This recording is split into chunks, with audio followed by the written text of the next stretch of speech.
के प्रभाव के बारे में। वर्तमान समय में देवगुरु बृहस्पति शुक्र की वृषभ राशि में वक्री अवस्था में गोचर कर रहे हैं और 4 फरवरी 2025 तक वक्री अवस्था में ही रहेंगे। लेकिन देवगुरु बृहस्पति 28 नवंबर 2024 को मृगशिरा नक्षत्र से निकलकर रोहिणी नक्षत्र में प्रवेश करेंगे और 10 अप्रैल 2025 तक गुरु चंद्रमा के ही नक्षत्र में गोचर करेंगे। तो आइए जानते हैं वृषभ राशि वालों के लिए गुरु का नक्षत्र परिवर्तन कैसा रहेगा।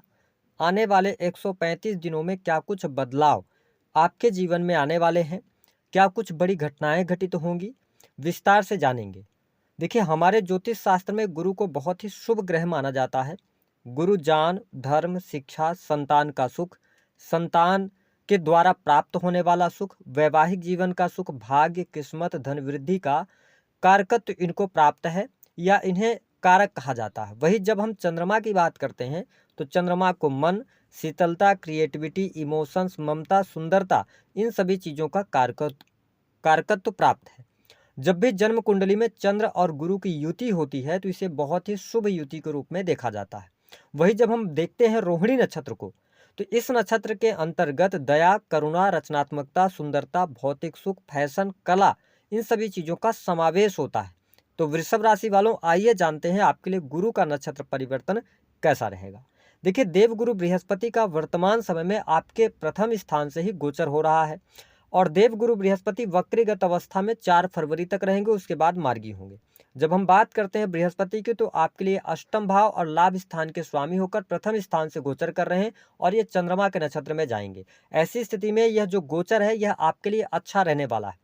आपके जीवन में बहुत सारे बड़े बदलाव अवश्य देखने को मिलेंगे। विशेष तौर पर जब ये लाभ स्थान के स्वामी होकर प्रथम स्थान से गोचर कर रहे हैं और चंद्रमा के नक्षत्र में जा रहे हैं तो यह समय आपके लिए धन प्रदायक रहने वाला है, यानी धन लाभ आपको बहुत अच्छा आएगा, यानी धन की स्थिति में सुधार होगा, रुका हुआ फंसा हुआ पैसा आपको प्राप्त होगा। लेकिन अब ध्यान देने वाली बात यह रहेगी कि पैसा आपके पास में आ रहा है, लेकिन आप अगर पहले से कर्जे में हैं, आपने किसी से उधार ले रखा है, तो आपको कोशिश ये करनी चाहिए कि इस समय अवधि के दौरान जो पैसा आ रहा है उस पैसे को आप जिनके लग रहे हैं या जिनसे आपने कर्जा लिया है उसको चुकाने का प्रयास कीजिएगा। तो सैटर्न का गोचर जब 29 मार्च को होगा, उसके बाद जब ये लाभ स्थान में आएंगे तो आपके जीवन में सकारात्मक बदलाव लेकर आएंगे। अगर आपने किसी के लेन देन में कोई चूक कर दी या किसी का पैसा आप जानबूझकर नहीं दे रहे हैं तो 11th हाउस में आने के बावजूद भी शनि आपको अच्छा रिजल्ट नहीं देंगे और हेल्थ पर इम्पैक्ट आएगा।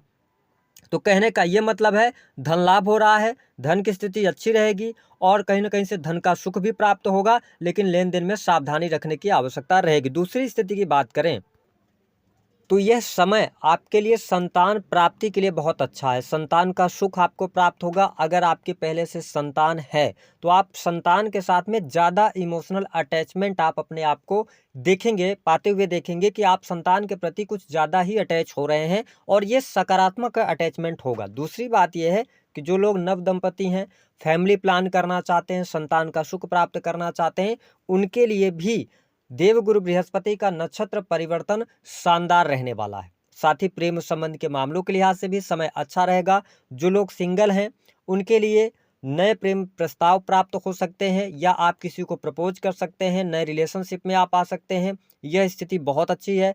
पहले से यदि किसी कारणवश आपका ब्रेकअप हो गया था, आप वृषभ लग्न या वृषभ राशि के हैं, आप अपने पुराने प्रेमी अथवा प्रेमिका को प्राप्त करना चाहते हैं तो यह समय आपके लिए भाग्यशाली साबित हो सकता है। आपके द्वारा किए गए थोड़े से एफर्ट से आपको बहुत अच्छा लाभ प्राप्त होगा। जो लोग लॉन्ग टर्म से रिलेशनशिप के अंदर हैं उनके लिए प्रेम विवाह का योग भी बनता हुआ नजर आ रहा है। आपके लिए 28 नवंबर से लेकर और 10 अप्रैल का जो टाइम होगा वहां पर आपके लिए मैरिटल लाइफ में जाने का योग बनता है। वैवाहिक जीवन में सुख आपको प्राप्त होगा। जिन लोगों के विवाह नहीं हुए हैं शादी तय हो सकती है। साथ ही दाम्पत्य जीवन में भी अगर चुनौतियों का आपको सामना करना पड़ रहा था, हालांकि थोड़ा सा भी आपके लिए परिस्थितियां विपरीत हैं, लेकिन 25 जनवरी के बाद ज़्यादा बेटर हो जाएगा आपका दाम्पत्य जीवन। जीवन साथी का सहयोग भी प्राप्त होगा और चीज़ें भी आपके लिए अनुकूल रहने वाली हैं। साथ ही आप बिजनेस कर रहे हैं, व्यापार कर रहे हैं तो आपके बिजनेस से, व्यापार से आपको बहुत अच्छा लाभ प्राप्त होगा। अगर आप किसी बड़े निवेश की तरफ बढ़ना चाहते हैं, इन्वेस्टमेंट आप करना चाहते हैं तो आपको 29 मार्च तक वेट करना चाहिए, क्योंकि वृषभ राशि वालों 10वें स्थान से शनि का गोचर हो रहा है। ठीक है, आपके ये चतुर्थ स्थान को देख रहे हैं।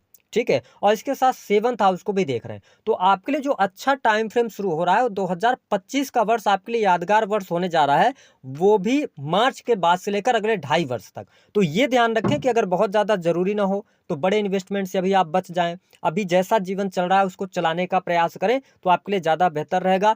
हालाँकि अगर देखा जाए तो यह समय पढ़ाई-लिखाई के लिहाज से आपके लिए अच्छा रहने वाला है। अगर आप प्रिपरेशन वगैरह कर रहे हैं, आपका एग्ज़ाम वगैरह है, तो उसमें आपको सफलता प्राप्त होगी। अच्छी स्थिति बन रही है, कॉम्पिटिटिव एग्ज़ाम आप क्रैक कर सकते हैं। चीज़ें आपके लिए अनुकूल यहाँ पर रहने वाली हैं।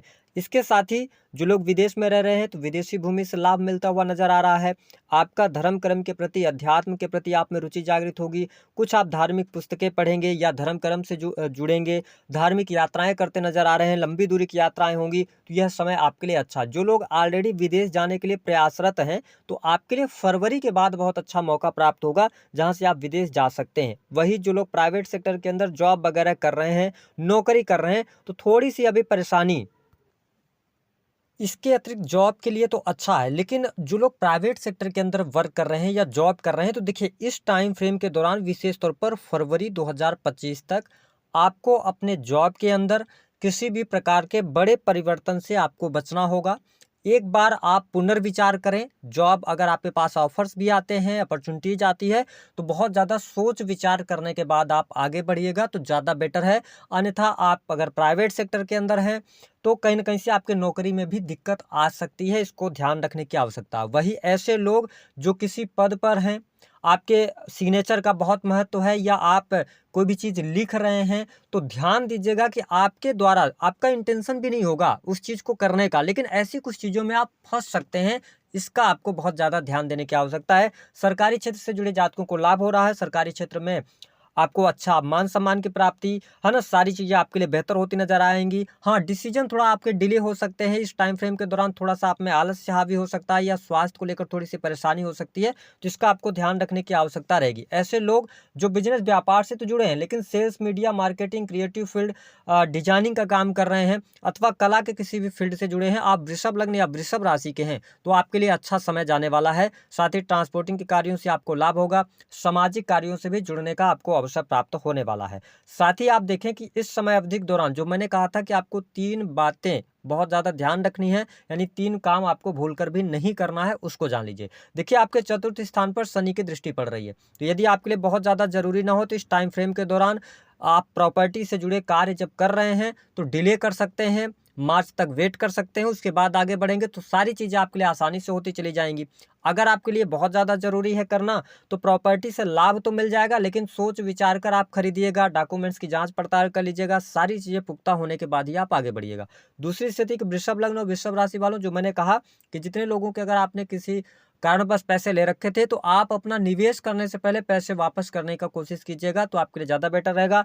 तीसरी स्थिति ये रहेगी कि इस समय अवधि के दौरान पारिवारिक पारिवारिक जो माहौल रहेगा आपका, उसमें लड़ाई झगड़े की स्थिति निर्मित हो सकती है। उसको लेकर थोड़ा-सा ध्यान देने की आवश्यकता है। सदस्यों के बीच में मनमुटाव होना अथवा भावुकता के कारण कहीं न कहीं से दिक्कत आ सकती है, तो इस पर आप ध्यान दीजिएगा। उपाय क्या करना है? देखिए, देवगुरु बृहस्पति लगन से गोचर कर रहे हैं, तो ध्यान ये रखें कि जितना ज़्यादा आप धार्मिक बने रहेंगे, उतना बेहतर आपके लिए रहेगा। धर्म कर्म से आप जुड़े रहिए। इसके साथ शुक्र को मजबूत करके रखिए, स्त्रियों का सम्मान कीजिए, साफ-सुथरे कपड़े पहनिए, शूज़ को ब्रांडेड कर दीजिए, परफ्यूम्स का इस्तेमाल कीजिए। आपके लिए चीज़ें सब कुछ अच्छी होती रहेंगी। आपको बहुत ज़्यादा पूजा पाठ या बहुत ज़्यादा तंत्र मंत्र बहुत ज़्यादा नहीं करने की आवश्यकता है। आप अगर अपने जीवन में कर्म पर फोकस करते हैं, तो यह समय आपके लिए बहुत ही